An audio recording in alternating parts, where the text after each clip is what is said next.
some people look at realtors and own real estate and they see the, you know, flashy restaurants, you know, the high life. And sometimes that inspire people to join. What's your thoughts on people, new up and coming people that want to join real estate because they see the glamour side of things on Facebook, on Instagram, on social media, you know, and then inspire them to join? What's your thoughts on that kind of stuff? I mean, honestly, you know, it's where's their heart, because this is a business. This is not an easy business, and it is a one really, in my opinion, ought to be very professional.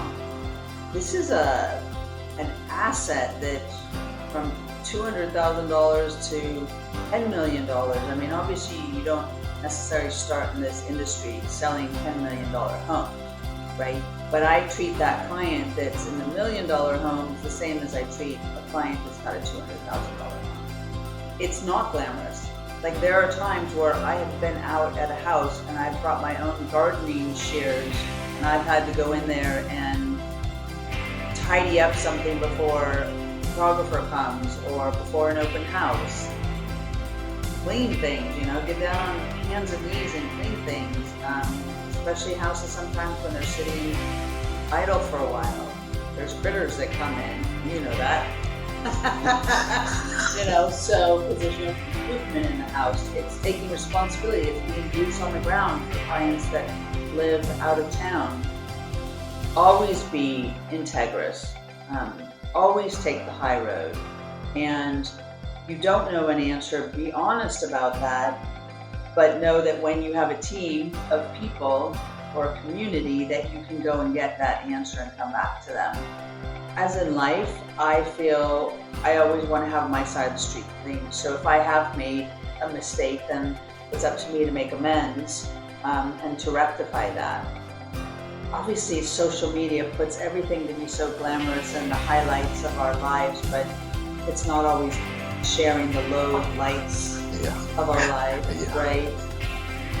How does top producers stand out? Because we are of service. And that makes a difference.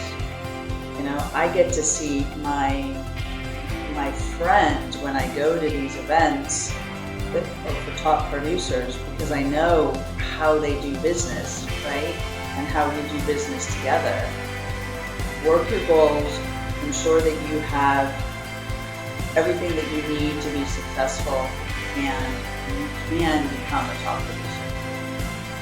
And you know, there's only probably, I think they said about 15% of realtors do 80% of the business. Oh wow, interesting. Well, you heard it best. When is our next date? So as we're recording today, our next date is April 14th at Pacific Table, who's our annual sponsor in South Lake. We look forward to seeing you there. Together we thrive. Together we thrive.